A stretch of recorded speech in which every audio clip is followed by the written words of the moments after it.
Hello everyone, जैसे कि आप थंबनेल में भी देख चुके हैं कि आज हम आपको बताएंगे कि फाइनल विवा प्रैक्टिकल में एग्जामिनर किस प्रकार से आपसे क्वेश्चन पुट अप करते हैं। And I am very sure कि इस वीडियो को देखने के बाद आपको फाइनल प्रैक्टिकल के लिए बिल्कुल भी डर नहीं लगेगा।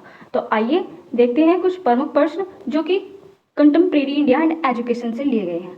एंड वीडियो में क्वेश्चन आंसर स्टार्ट करने से पहले मैं आपको बताना चाहूँगी कि बी आर फर्स्ट ईयर में जो ये क्वेश्चन हैं ये आपकी फाइल के असाइनमेंट के टॉपिक के अकॉर्डिंग आपको प्रिपेयर करने हैं। मीन्स आपका जैसे कि टॉपिक है एजुकेशन इन वैदिक पीरियड, तो आपको सिर्फ वैदिक पीरियड से रिलेटेड क्वेश्चन ही पुट अप करने हैं। ऐसा चांस बहुत कम होता है जहाँ पे आपके टॉपिक से अलग हटकर क्वेश्चन पुट अप किए जाते हैं।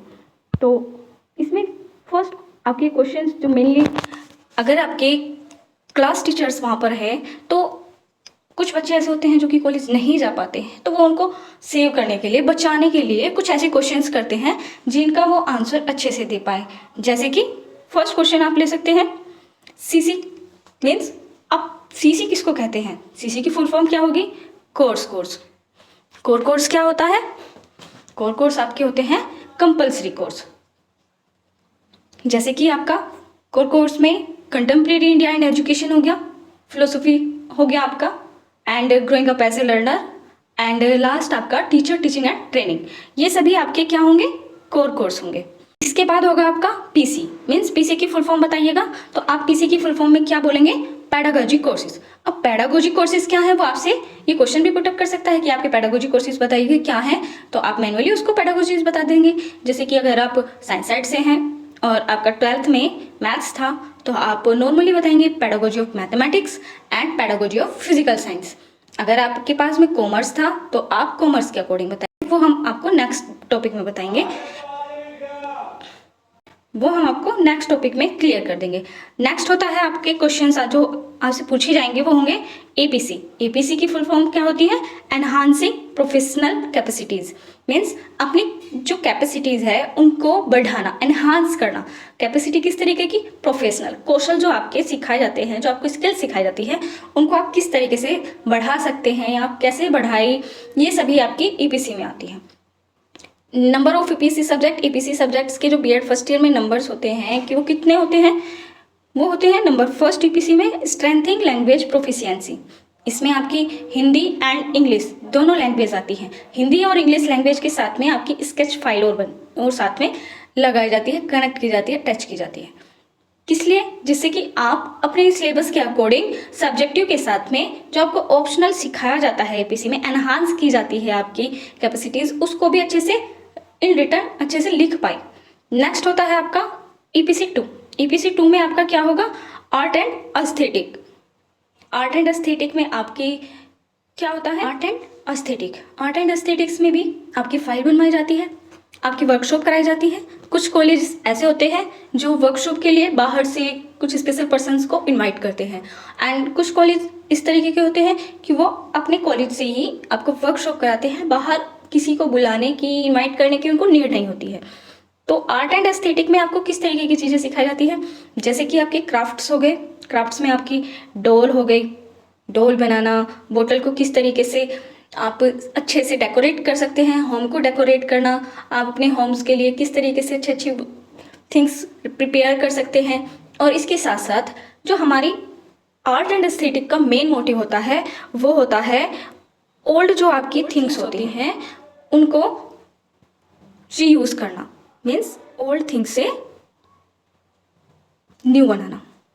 यही तो आर्ट एंड एस्थेटिक का होता है। आर्ट एंड एस्थेटिक का मोटिव ही यही है कि जो वस्तुएं आप यूज़ नहीं करते हैं, जो वस्तुएं अदर्स के लिए खराब हो चुकी हैं, बेकार हो चुकी हैं, उनसे एक नई चीज़ क्रिएट करना, मीन्स अपनी क्रिएटिविटी को और बढ़ाना। हो गया ना आपका एपीसी मीन्स एनहांस करना। इसके बाद में नंबर 3 होता है आपका reading and reflecting on text. Means आपको इसमें क्या कराया जाता है कि आपको बुक्स दे दी जाती है। क्या दे दी जाती है? बुक्स दे दी जाती हैं, और उन बुक्स में आप क्या करते हो? 9 to 10 बुक्स लेते हो, आप अच्छे से बुक्स को पढ़ते हो, और आपको बुक में क्या अच्छा लगा, क्या उसकी क्वालिटी दिखी, और आप उसे किस तरीके से और अच्छे बना सकते हो, या फिर आपको अच्छी लगी है तो क्यों लगी है, ये सब रीज़न आपको अपनी जो एपीसी 3 की जो फाइल बनानी होती है उसमें देने होते हैं। फर्स्ट आपको क्या करना होता है? इंट्रोडक्शन देना होता है। क्या करना होता है? इंट्रो। किस लिए? कि आप किस बुक को ले रहे हैं और वह किस राइटर की है, उस बुक्स के में अदर जो राइटर्स हैं वो किस तरीके के हैं, इंट्रो में और क्या लिखेंगे आप, इसके बाद आप क्या करेंगे, इंट्रोडक्शन के बाद आप लिखेंगे कंटेंट। कंटेंट मीन्स जो आपको इंडेक्स दिया गया होता है, number first, number second, third, fourth, unit wise भी दे सकते हैं और आपको चैप्टर वाइज भी दे सकते हैं। आपको उसे यूनिट वाइज और चैप्टर वाइज के अकॉर्डिंग डिवाइड करके आपको अच्छे से स्टेप बाय स्टेप बताना होता है कि इस बुक में फर्स्ट चैप्टर में क्या दिया गया है, सेकंड में क्या है एंड थर्ड में क्या है। इसी तरीके से जैसे कि आपकी कंटेम्प्रेरी की बुक है, ओके, आपकी कंटेम्प्रेरी इंडिया एंड एजुकेशन की जो बुक होती है, सबसे पहले आप उसमें नॉर्मली क्या बताते हो, उसके राइटर्स का नाम बताते हो, उसके बाद उसकी कोर्स जो है उसका कोड उसको बताते हैं, फिर उसके बाद उसका पब्लिकेशन, फिर उसके बाद आप बताते हो कि इसको 6 यूनिट में डिवाइड किया गया है एंड देन फर्स्ट यूनिट का क्या नाम है, सेकंड का, थर्ड का, इस तरीके से आप उन्हें अच्छे से क्लियर कर देते हैं। इन लास्ट आप आते हैं अपने सजेशन पर, मीन्स उसको समराइज तो आपने कर दिया, कंटेंट को अच्छे से क्लियर कर दिया, अब आप आते हैं कंक्लूजन पे। मीन्स आपको इस बुक में जो फॉन्ट थे, कभी कभी लगता है कि किसी बुक्स में जो वर्ड होते हैं वो बहुत छोटे छोटे बनाए देते हैं, उनके फॉन्ट बहुत छोटे होते हैं, आप अच्छे से नहीं देख पाते। कुछ बुक्स के फॉन्ट बड़े होते हैं, लार्ज साइज में होते हैं, और कुछ जो बुक्स होती हैं उनके मीडियम होते हैं। कुछ बुक्स में ये भी कमी होती है कि उसमें डायग्राम और माइंड मैपिंग को अच्छे से डिफाइन नहीं किया गया होता। तो इसी तरीके से आप तीनों EPC की बुक्स में आप अपने जो क्रिएटिविटी अच्छे से सीखी है उसको इन बिहेवियर, आपने जो अपने बिहेवियर की हैबिट फॉर्म में जो चेंज किया है उसे आपको इसमें लिखना होता है, तीनों EPC फाइल्स में, ओके। नेक्स्ट है हमारा compulsory subject. Core course means हमारे जो कंपल्सरी सब्जेक्ट हैं वो कितने हैं, वो होते हैं हमारे 4। कितने होते हैं? 4। फर्स्ट है हमारा कंटेम्प्रेरी इंडिया एंड एजुकेशन। क्या होगा हमारा first? Contemporary India and education. आपसे क्वेश्चन पुटअप किया जा सकता है कि आपकी जो कंटेम्प्रेरी इंडिया एंड एजुकेशन है उसके राइटर का नाम बताइएगा। किसका नाम बताइएगा? राइटर का नाम बताइए। अगर आपने राइटर का नाम बता दिया तो आपसे पब्लिकेशन भी पूछ सकता है, ये नॉर्मल क्वेश्चंस होते हैं। इसके बाद में आपसे पूछ सकता है कि आपकी जो बुक है कंटेम्प्रेरी इंडिया एंड एजुकेशन, इसका कोड बताइएगा। आप कोड अच्छे से बता सकते हैं, E101। नेक्स्ट आते हैं, नेक्स्ट क्या है आपका? Philosophical and sociological perspective of India. इसको इन शॉर्ट आप क्या बोलते हैं? Philosophy subject. तो इसके लिए कोड क्या है? 102। थर्ड होगा आपका इसी तरीके से growing up as a learner. Code क्या है इसका? 103। आपको 103 नहीं बोलना होगा वहाँ पे आपको कंप्लीट बोलना होगा E103। नेक्स्ट होगा आपका टीचर टीचिंग एंड टेक्नोलॉजी। इसमें आपका कोड क्या होगा? E104। आपको यहाँ तक अच्छे से समझ में आ रहा है? नेक्स्ट अब आपका आता है क्वेश्चन कि अगर आपके पास में पेडागोजीज हैं, आपसे वो पूछेगा आपकी पेडागोजी क्या है। तो नॉर्मली जो पेडागोजी होती है PC पेडागोजी कोर्स, वो क्या होती है? साइंस साइड स्टूडेंट्स के लिए अलग होती है, आर्ट स्टूडेंट के लिए अलग होती है, बायोलॉजिकल स्टूडेंट्स के लिए अलग और कॉमर्स स्टूडेंट के लिए अलग। मीन्स जरूरी नहीं है कि आपसे वो आपकी ही पेडागोजी पूछेगा, वो आपसे ये भी पूछ सकता है कि अगर आपके पास में साइंस साइड ना होकर के आर्ट साइड होती है और आर्ट साइड में आपके पास में SST मेन रूप से होता तो आप क्या पेडागोजी लेते? तो नॉर्मल सी बात है, आप बता सकते हैं कि PC1 में आप अपनी सबसे पहले SST लेते और PC2 या PC1 में आप अपनी हिंदी लेते। इसके साथ साथ pedagogy of Sanskrit and home science, जिन बच्चों के पास में संस्कृत या होम साइंस होती है स्टार्टिंग से, वो अपनी पेडागोजी फर्स्ट में होम साइंस या संस्कृत भी बता सकते हैं, ओके। नेक्स्ट आपका होता है बायोलॉजिकल साइंस की पेडागोजी क्या होंगी? तो pedagogy of biological science and pedagogy of physical science. इसी तरीके से pedagogy of mathematics and pedagogy of physical science. आपको अच्छे से समझ में आ गया होगा। अब आते हैं हम अपने क्वेश्चंस पे। सबसे फर्स्ट क्वेश्चन जो आपका है वो है वैदिक काल का मुख्य उद्देश्य बताइए। मीन्स स्पेशल एम ऑफ वैदिक पीरियड। जो आपका वैदिक पीरियड है उसका स्पेशल एम क्या है? नॉर्मल सी बात है, अध्यात्म होगा।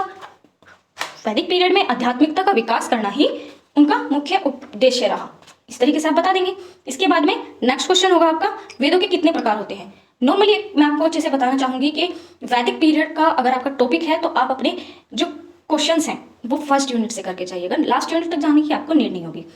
तो जिसका फर्स्ट यूनिट से कोई भी टॉपिक लिया गया है वो फर्स्ट यूनिट के जो क्वेश्चंस हैं जो पूछे जा सकते हैं उनको अच्छे से देख सकते हैं। फर्स्ट, जैसे कि मैंने अभी आपको बताया था कि वैदिक काल का एक मुख्य उद्देश्य था, मेन एम्स था, वो क्या था? आध्यात्मिकता का विकास। मीन्स आध्यात्मिक तत्वों पर आधारित थी, तो उसमें क्या किस पर बल दिया गया? आध्यात्मिकता के विकास पर। नेक्स्ट आपका हो गया वेद कितने प्रकार के होते हैं। तो आपको अच्छे से पता होना चाहिए कि वेद हमारे 4 प्रकार के होते हैं। कितने प्रकार के होते हैं? 4 प्रकार के। अब 4 वेदों में फर्स्ट आपका क्या होता है? ऋग्वेद, सेकेंड आपका होगा यजुर्वेद एंड थर्ड सामवेद और लास्ट आपका होगा अथर्ववेद। नेक्स्ट क्वेश्चन है आपका वैदिक काल में गुरु शिष्य के मध्य संबंध। गुरु और शिष्य के मध्य किस प्रकार का संबंध था? तो यहाँ पे आप बता सकते हैं कि गुरु को आध्यात्मिक पिता माना जाता था और उनके प्रति श्रद्धा व सेवा भाव रखते थे। कौन रखते थे? गुरु के शिष्य। नेक्स्ट है आपका वैदिक काल में शिक्षा के केंद्रों के नाम बताइए। जो वैदिक काल में शिक्षा होती थी वो स्टेप बाय स्टेप जो थे उसके स्टेप, फर्स्ट क्या था? टोल, सेकेंड चरण, थर्ड घटिका एंड देन गुरुकुल। गुरुकुल के बाद आपका क्या आता था? ऋषि आश्रम, उसके बाद परिषद एंड देन विद्यापीठ और इन लास्ट आपका आता था विश्वविद्यालय। विश्वविद्यालय का नाम आते ही आपसे पूछे जाएंगे कि किन्हीं 2 विश्वविद्यालयों के नाम बताइए। तो नॉर्मली जो विश्वविद्यालय होते हैं उनमें आप बता सकते हो नालंदा विश्वविद्यालय एंड सेकंड आपका तक्षशिला। ओके, ये दोनों आप अच्छे से बता सकते हैं। इसके बाद में वैदिक काल में शिक्षा के केंद्र आपने बता दिए। तो उपनयन संस्कार क्या होता है? आपसे पूछा जा सकता है कि बताइए उपनयन संस्कार का क्या अर्थ है, या उपनयन संस्कार से आप क्या समझते हैं? उपनयन संस्कार किसे कहते हैं? तो आप बता सकते हैं बालक को शिक्षा हेतु अध्यापक के पास ले जाना या फिर गुरु के पास ले जाना। ये क्या होगा आपका? उपनयन संस्कार। नेक्स्ट होगा आपका समापवर्तन संस्कार। क्या होगा? समापवर्तन संस्कार। समापवर्तन आपको नाम से ही पता चल रहा है कि शिक्षा समाप्ति के बाद गुरुओं द्वारा किए जाने वाले संस्कार को समापवर्तन संस्कार कहते हैं। तो दोनों में कंफ्यूज नहीं होना है, आप अच्छे से बता सकते हैं। इसके बाद में आपसे पूछा जा सकता है कि बौद्ध शिक्षा के संस्कार बताइए। आप नॉर्मली आप उन्हें बता देंगे कि बौद्ध शिक्षा के जो संस्कार थे वो थे पवज्जा और उपसंपदा संस्कार। दोनों आप अच्छे से बता दीजिएगा। और अगर आपने ये दोनों बताए तो आप इनके बारे में भी बता सकते हैं कि पवज्जा संस्कार क्या होता था और उपसंपदा संस्कार किसे कहते हैं। नेक्स्ट क्वेश्चन है आपका बौद्ध काल के विश्वविद्यालय के नाम बताइएगा। तो बौद्ध काल में विश्वविद्यालय के नाम या फिर उसके संस्थान अदर देन आपसे केंद्र के नाम से भी पूछ सकता है, तो आपको कंफ्यूज नहीं होना है, आप अच्छे से बता सकते हैं। नंबर फर्स्ट आपका क्या होगा? तक्षशिला विश्वविद्यालय। सेकंड आपका होगा विक्रमशिला विश्वविद्यालय। थर्ड होगा आपका वल्लभी विश्वविद्यालय एंड देन लास्ट आप बता सकते हैं जो बहुत ही फेमस है नालंदा विश्वविद्यालय। क्या होगा आपका? नालंदा विश्वविद्यालय। आप इनको क्लियर करके बता दीजिएगा उसको कि हाँ, आपके जो बौद्धकालीन विश्वविद्यालय थे उनमें तक्षशिला और नालंदा विश्वविद्यालय प्रमुख रूप से प्रसिद्ध थे, किंतु इनके साथ साथ विक्रमशिला और वल्लभी विश्वविद्यालय भी फेमस हुए। नेक्स्ट आपका क्या होगा? प्रवज्य संस्कार क्या होता है? आप संस्कार की बातें कर रहे हैं तो संस्कार में नेक्स्ट क्या होगा आपका? प्रवज्य संस्कार। तो प्रवज्य संस्कार का शाब्दिक अर्थ क्या होता है? बाहर जाना, मीन्स आफ्टर स्टडी जब आप संस्कार किए जाते हैं उनको क्या बोलेंगे? प्रवज्य संस्कार। इसके बाद आती है बिस्मिल्लाह रस्म। जो मध्यकालीन शिक्षा थी उसमें रस्में की जाती थी, तो वो क्या थी? बिस्मिल्लाह रस्म। बिस्मिल्लाह रस्म भी आपकी जो आती थी, बिस्मिल्लाह रस्म क्या थी कि मध्य शिक्षा प्रणाली के अंतर्गत बालक की शिक्षा प्रारंभ करने के अवसर पर होने वाली रस्मों को बिस्मिल्लाह रस्म कहा जाता है। इसी तरीके से मुस्लिम कालीन शिक्षा में भी जो एंट्रिंग करने के लिए, प्रवेश लेने के लिए समय जो रस्में होती थी उनमें बिस्मिल्लाह रस्म प्रमुख थी। इसके बाद में आपसे पूछ सकता है कि शिक्षा की कोई एक परिभाषा बताइए। एक नहीं, आप 1, 2 या फिर 3 से 4 उसको परिभाषा दे सकते हैं, इसमें कोई प्रॉब्लम नहीं होगी। नेक्स्ट है हमारा मध्यकालीन शिक्षा की कोई 2 विशेषताएं बताइए। आपसे मध्यकालीन शिक्षा की विशेषताएं भी कह सकता है, वो मुस्लिम कालीन शिक्षा की विशेषता भी बता सकता है, तो आप अच्छे से इसका आंसर कर दीजिए। नेक्स्ट है आपका मध्यकालीन शिक्षा के प्रमुख केंद्रों के नाम बताइए। तो जो मध्यकालीन शिक्षा में प्रमुख केंद्र थे उनमें क्या था? मकतब, खानकाह, दरगाह, कुरान स्कूल और फारसी स्कूल, अरबी स्कूल और इन लास्ट मदरसा। मदरसे में किस तरीके की आपकी शिक्षा दी जाती थी? उच्च शिक्षा, तो आपकी मदरसे में दी जाती थी। नेक्स्ट आपका हो जाएगा मध्यकालीन शिक्षा में व्यावसायिक शिक्षा के रूप में बताइए। जो आपकी मध्यकालीन मुस्लिम कालीन शिक्षा व्यवस्था थी उसमें किस पर जोर दिया गया था? व्यावसायिक शिक्षा पर, जैसे कि सैनिक शिक्षा हो गई, फर्स्ट आपकी सैनिक शिक्षा हो गई, सेकंड आपकी हो गई ललित कला से रिलेटेड एंड देन थर्ड हो जाएगी आपकी हैंडक्राफ्ट मीन्स हस्तकलाओं की शिक्षा एंड फोर्थ आपकी हो जाएगी औषधि शास्त्र की शिक्षा, जो कि मुस्लिम काल में इन पर अच्छे से जोर दिया जाता था, बल दिया जाता था और इन शिक्षा को ग्रहण किया जाता था। नेक्स्ट, जैसे कि मैंने अभी बताया था आपको पीछे, प्रवज्य संस्कार आपसे पूछ सकता है। प्राच्य और पाश्चात्य विवाद क्या होते हैं इसके बारे में बताइएगा। ना आपसे पूछ सकता है मैकाले का भारत से संबंधित कथन क्या था। ये बहुत ही फेमस लाइन है कि मैकाले का भारत से संबंधित कथन बताइएगा। तो मैकाले का भारत से संबंधित कथन क्या था कि एक अच्छे यूरोपीय पुस्तकालय की अलमारी, एक अच्छे यूरोपीय पुस्तकालय की अलमारी भारत और अरब के संपूर्ण साहित्य के बराबर है। मीन्स मैकाले को लगता था कि जो भारत में शिक्षा है वह उसे या तो अच्छे से नहीं पढ़ पाया या फिर उसे वह बेकार लगती थी। अगर मैकाले हमारे भारत के प्रमुख ग्रंथ जैसे कि मुस्लिमों में कुरान, बाइबिल और या फिर वो गीता, भागवत गीता या फिर तुलसीदास द्वारा रचित रामायण, इन सबको पढ़ता तो शायद वो ये ना कहता कि जो भारतीय किताबें हैं वो बहुत ही, उनको अंकन जो देता था वह कम नहीं देता। इसके बाद में नेक्स्ट है आपका कि मैकाले ने अपना विवरण कब प्रस्तुत किया। तो ये आपको याद रखना है कि 7 फरवरी 1835। कब दिया? 7 फरवरी 1835 को मैकाले ने अपना विवरण पत्र प्रस्तुत किया। इसके बाद में बैंटिक प्रस्ताव कब दिया गया था? बैंटिक प्रस्ताव भी आपका 1835 में दिया गया। हालांकि यहाँ पर जो ये डेट है दोनों के 1835 सेम है, बट आपको मार्च और फरवरी इन दोनों का डिफरेंस अच्छे से याद करना होगा। नेक्स्ट है आपका बनारस संस्कृत कॉलेज की स्थापना कब हुई।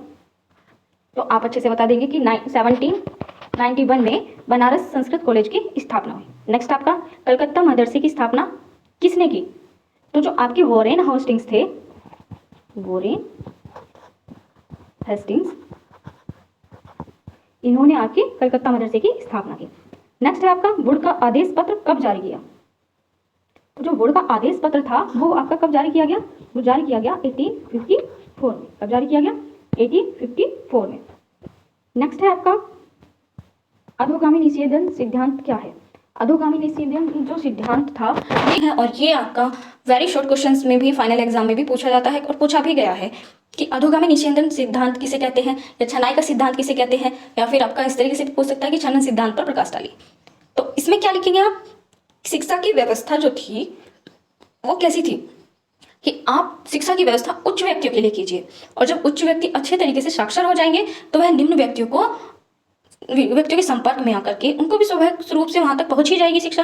तो शिक्षा का उच्च वर्ग से निम्न वर्ग की ओर संपर्क द्वारा जो एक एक करके स्टेप क्षण करके आती है उसको ही निषेधन सिद्धांत कहते हैं। लाइक दैट आपको किसी ने बताया कि टेलीविजन में मन की बात, जो नरेंद्र मोदी जी की मन की बात है, वो इस टाइम आता है। आपने वही बात अदर से बताई, अदर ने थर्ड को बताई, थर्ड पर्सन से फोर्थ पर्सन, इसी तरीके से आपका एक के बाद एक क्या हुआ, इसमें छन छन करके बात आगे गई, और इस बात का एक स्तर से दूसरे स्तर पर जाना ही आपका निषेधन सिद्धांत कहलाता है। नेक्स्ट है आपका विलियम एडम कौन थे। तो जो आपके विलियम एडम थे वो क्या थे? बैप्टिस्ट मिशनरी के प्रमुख सदस्य थे। किसके थे? बैप्टिस्ट मिशनरी के प्रमुख सदस्य।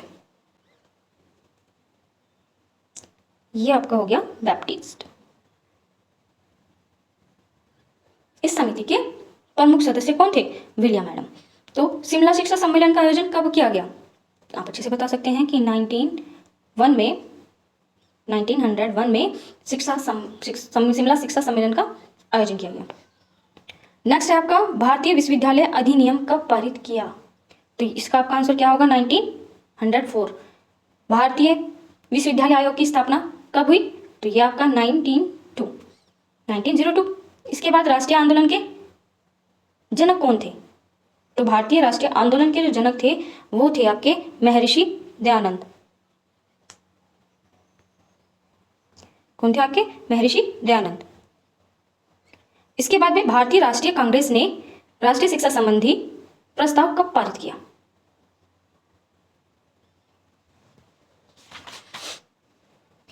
तो ये जो आपका प्रस्ताव पारित किया गया, ये आपका पारित किया गया था 1905 मीन्स 1905 को। कब पारित किया गया? 1905 में। नेक्स्ट होगा आपका सैडलर कमीशन रिपोर्ट का एक अन्य नाम बताइए। जो सैडलर कमीशन था उसका अन्य नाम क्या था? कलकत्ता विश्वविद्यालय आयोग।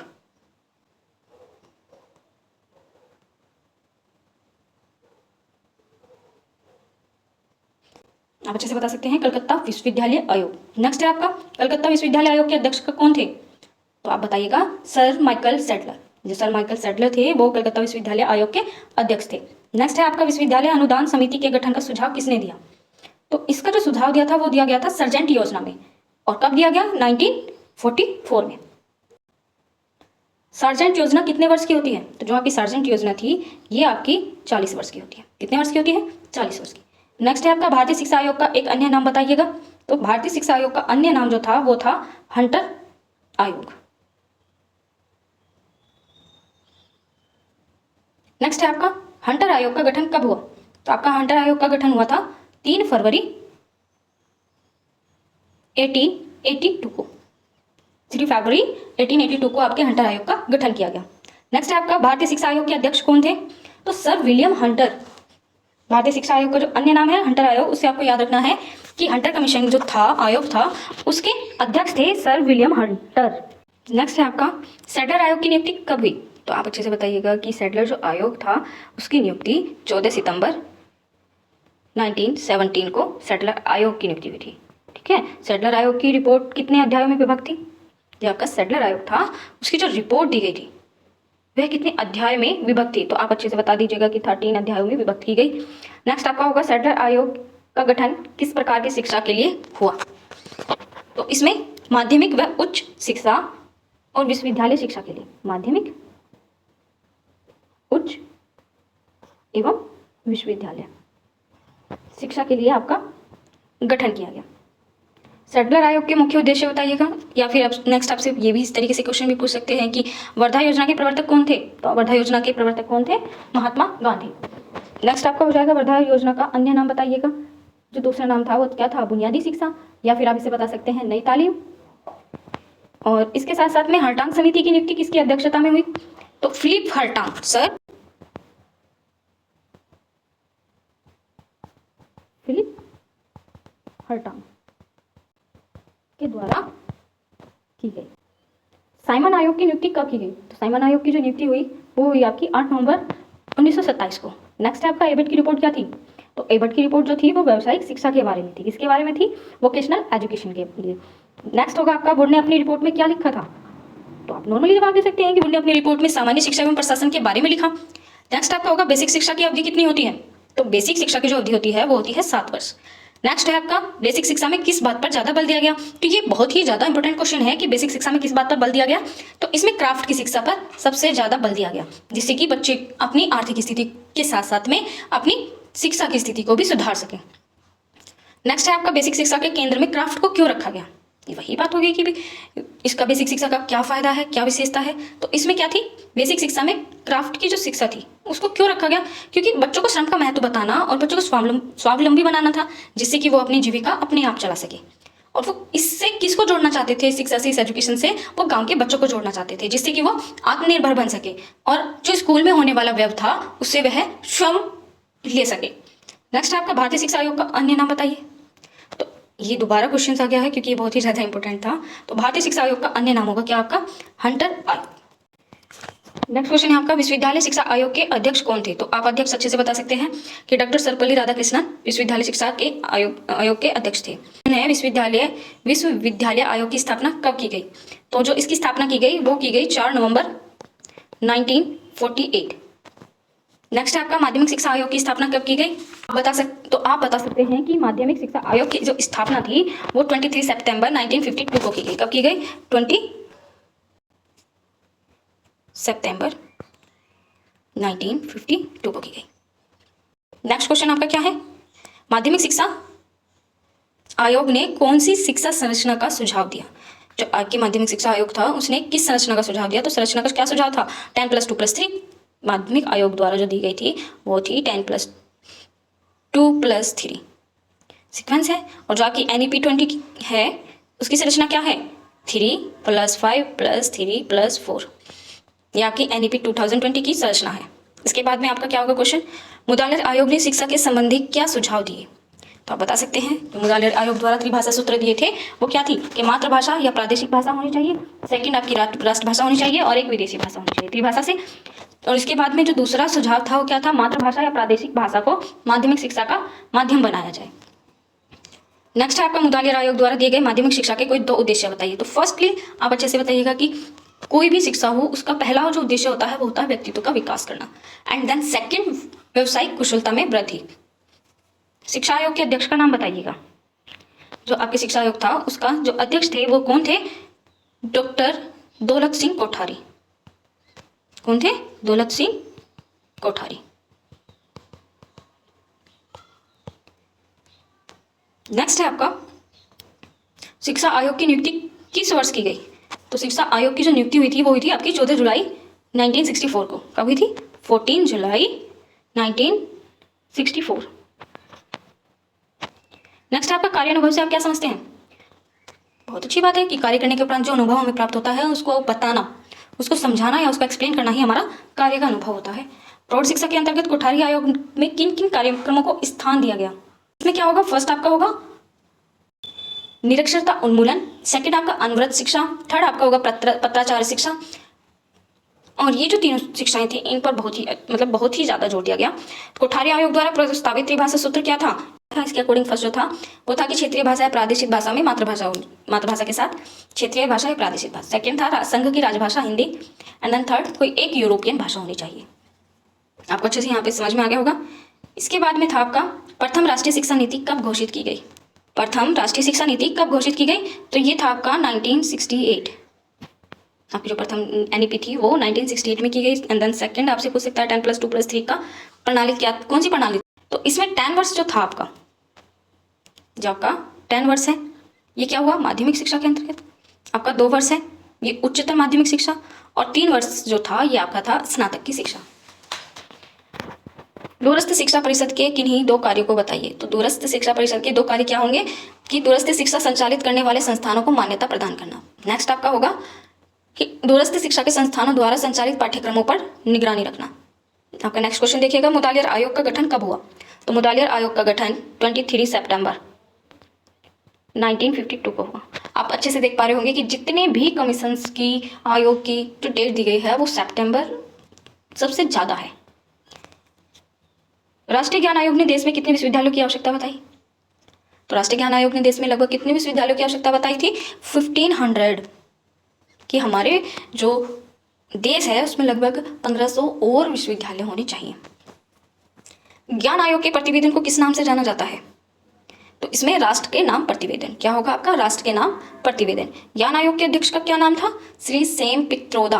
और ये बहुत ही ज़्यादा इंपॉर्टेंट क्वेश्चन है, जब आपके इंटरनल एग्जाम होते हैं तब भी पूछा जाता है, एक्सटर्नल एग्जाम होंगे तो भी पूछा जाएगा, और आपके जो वाइवा होता है उसमें भी पूछा जाना जरूरी होता है।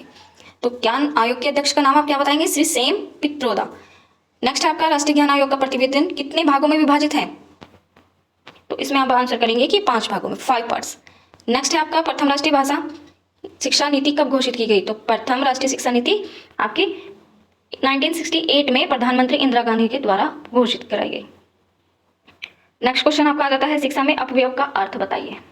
शिक्षा में अपव्यय का अर्थ बताइएगा तो आप क्या बताएंगे कि जब कोई बच्चा किसी पाठ्यक्रम में प्रवेश लेने के बाद उसे पूरा किए बिना ही बीच में छोड़ देता है तो उससे क्या हुआ? उसे शिक्षा के क्षेत्र में अपव्यय हुआ। जैसे कि अगर आपकी मम्मी आपको एक गिलास दूध देती है, मिल्क देती है, तो आप उसे आधा पीते हैं और आधा छोड़ देते हैं, तो आधे का क्या हुआ? वो खराब हो गया, वेस्ट हो गया, मीन्स उसका कोई मायने नहीं रहा। दूसरों अगर आप नहीं पीते या मना कर देते तो कम से कम उसको कोई आधा % उसको यहाँ पे होगा आपका अवरोधन, आवर्धन नहीं, अवरोधन। तो शिक्षा में अवरोधन से आपका क्या तात्पर्य है? तो शिक्षा के क्षेत्र में प्राथमिक शिक्षा का पाठ्यक्रम जो होता है वो एक मार्गीय होता है और कठोर होता है। इसके साथ में बस्ते का बोझ, अभिभावकों का निर्धन एवं अशिक्षित होना, ये सभी क्या है? शिक्षा में आवर्धन से आपका क्या तात्पर्य है? आवर्धन नहीं, आपका होगा अवरोधन। क्या होगा? अवरोधन। तो अवरोधन से आपका क्या तात्पर्य है कि जब कोई बच्चा किसी एक निश्चित समय के पाठ्यक्रम को उसे पूरा करने में उससे अधिक समय लगाता है तो उसे क्या कहते हैं? नेक्स्ट है आपका सभी के लिए शिक्षा। सभी के लिए शिक्षा, एजुकेशन फॉर ऑल क्या है आपका? एजुकेशन फॉर ऑल या फिर शिक्षा के सार्वभौमिकरण का प्रत्यय दीजिएगा। ये सब क्या है आपका कि शिक्षा को प्रत्येक बालक एवं बालिका तक समान रूप से पहुंचाना। नेक्स्ट है आपका केंद्रीय स्तर की 2 शिक्षा परिषदों के नाम बताइएगा। तो केंद्रीय स्तर पर जो शिक्षा के परिषद थे उनके 2 नाम क्या थे? फर्स्ट था आपका NCERT एंड देन सेकंड था आपका NCTE। NCERT की आपसे फुल फॉर्म भी पूछ सकता है तो आप बता सकते हैं राष्ट्रीय शैक्षिक अनुसंधान एवं प्रशिक्षण परिषद। नेक्स्ट है आपका NCTE, राष्ट्रीय शिक्षक शिक्षा परिषद।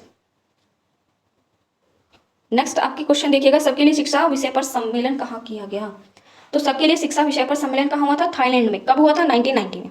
तो आप बता सकते हैं थाईलैंड में 1990 में जो सबके लिए शिक्षा विषय था उस पर सम्मेलन किया गया। नेक्स्ट आपसे बोला जाएगा कि ब्लैक बोर्ड योजना कब शुरू की गई। अब आपको अच्छे से देखना है कि आपका टॉपिक के अकॉर्डिंग ब्लैक बोर्ड योजना कब शुरू की गई।